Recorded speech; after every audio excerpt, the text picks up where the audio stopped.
Have you ever worked towards something for a long time, really worked toward it, and then arrived? The degree, the retirement, the finish line, the milestone you've been building toward for years. And then it was quiet.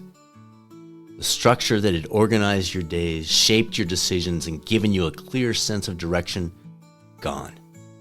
And in the silence, you found yourself thinking, now what?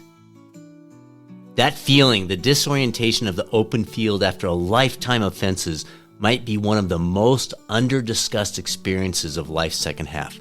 And today, I want to walk right into the middle of it with you. I'm Dr. Brad Cooper, co-founder of Catalyst Coaching 360, the nation's premier health, wellness, and high-performance coaching organization.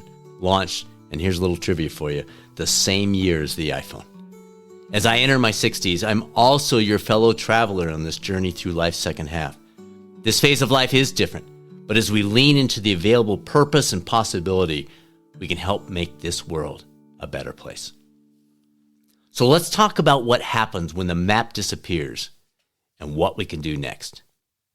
Here's something worth sitting with. The first half of life tends to hand us a script: school, sports, relationships, career, finances. We step into a general path, learn the rules, make the sacrifices defined by others, and move through the process. Yes, there are certainly ups and downs, but the direction itself, the trend line, is largely predetermined. Then comes the second half. The instruction manual, provided, and let's be honest, sometimes imposed by parents, teachers, coaches, managers, clients, no longer applies. The options open up, which is precisely what we've always said we wanted. But with those options comes a different kind of challenge. Our chosen aim now falls squarely on our own shoulders. Newton's first law tells us a body at rest stays at rest unless acted upon by external force. In real-life terms, the longer we settle into the couch, the harder it becomes to get off that couch. But that's not why you're here. The real challenge isn't the couch, it's the vacuum. The disorienting space created by having multiple options and lacking a clear aim. Our calling in the second half is to aim high, moving beyond the status quo, and aim true, authentically living out who we uniquely are. I'll be transparent with you. I'm in this space myself right now. A plan I've been building carefully, a clear 500-day map for the 18-month period that I was working my way through, lost its final foundational element unexpectedly.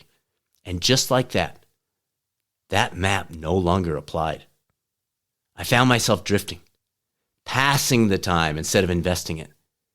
So today, I want to share 5 wisdom traditions that have been grounding me, and maybe there's something in here that will do the same for you. First, existentialism. Paul Tillich, one of my favorite writers, reminds us that being, or fully living, always has non-being or settling existing within it. When we feel stuck, the easy temptation is to hand our direction over to a tribe or a familiar voice that will tell us exactly what we should do next. And the word should is worth pausing on. It's simply something someone else sees as valuable for our lives that we haven't yet adopted as our own. The insights of others can absolutely add color to our palette. But don't make the mistake of picking up someone else's palette and calling it yours. Second, a Buddhist parable. A farmer's horse runs away. His neighbors offer sympathy. The horse then returns with several new horses. The neighbors congratulate him. His son breaks his arm training one of the new horses, followed by condolences. Then the military arrives to draft all able-bodied young men for the war, and the son's injury keeps him home. To each response, the farmer replies in the same way. Could be bad, could be good. It's a powerful reminder that labeling something as good or bad in the moment is premature when we can't yet see the bigger picture. When I think back on the most significant path shifters in my own life, discovering physical therapy, meeting Susanna, starting our business, they all came on the heels of immense disappointment. It's often too raw to see it yet, but keep your eyes open. Third, the Spartans. They didn't know what battles awaited them, when those battles would arrive, or with whom they'd be fighting. What they did know was that the battles were coming, and they prepared relentlessly. Here's the application for us. Regardless of where the path leads next, any meaningful pursuit in life's second half will benefit from focused physical and cognitive preparation. It doesn't matter if it's family adventures, community involvement, entrepreneurial pursuits, high-end racing, every single one. We don't have to know the destination to know that preparing the body and mind will help carry us there. Fourth, Stoicism. Seneca wrote, "Difficulties strengthen the mind as labor strengthens the body." Periods of uncertainty aren't detours, they're invitations to examine courage, wisdom, justice, and temperance, to look honestly at areas we've neglected while focused elsewhere. Don't just lean on our prior strengths during these stretches. Use the pause to strengthen what's been quietly overlooked. There's a fifth thread worth weaving in from Scripture. In Luke's Gospel, Jesus reminds his followers not to hide their light under a bowl. His disciple Peter later builds on this, reminding readers to use our unique gifts to serve others. As we peer into the foggy options of this open field, it can be tempting to cast a wide net and simply follow the crowd, or to pursue what others in our community will recognize as the right choice. But the question isn't, am I doing the correct activity? The deeper question is, am I serving others through my unique gifts? Those gifts were revealed and developed over years, sometimes decades. Don't set them aside to fit into a mold. Shakespeare wrote that all the world's a stage, and we are the players, entering and exiting throughout. The second half is its own act, and the script may feel, at least for a stretch, like it's not there, it's missing. Here's what helps me in those stretches. A phrase from Catalyst team member Liz Brown. She reminds clients that potential next steps are a t-shirt, not a tattoo. Try it on. Wear it around for a bit. See how it fits. Wrong color? Wrong cut? No problem. Exchange it. That kind of freedom, as long as we avoid blowing up the bridge on the way out, opens the door to exploration well outside our traditional comfort zone. Because that's how we find out whether our aim is true.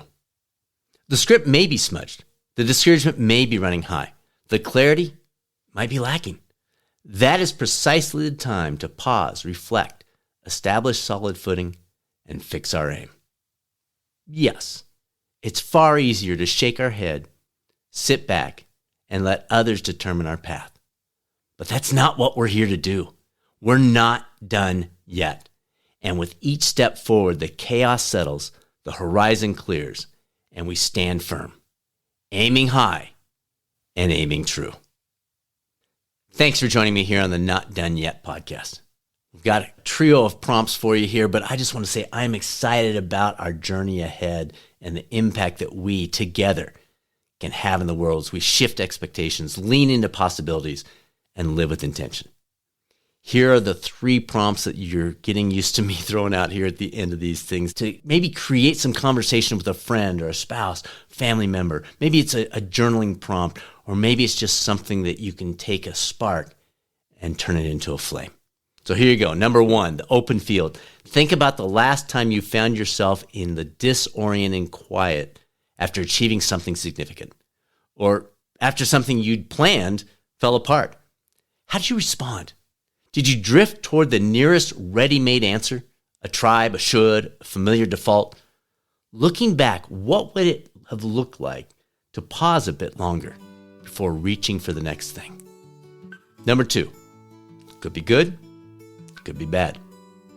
Bring to mind a disappointment, past or present, that redirected your path in a way you didn't initially welcome. With the benefit of distance, what did that redirection ultimately open up? How does that pattern inform the way you might hold a current disappointment or a recent disappointment a little more loosely? And finally, t-shirt, not tattoo. Is there a next step you've been hesitant to explore because it feels too risky, too permanent, or too far outside your usual lane? What would it look like to try it on for 30 days? Low stakes, no commitment. just to see how it fits. What's the small potential version that you could take, put on, and give a try this week? Until next time, here's to being a catalyst. Upward aiming, forward oriented, and not done yet.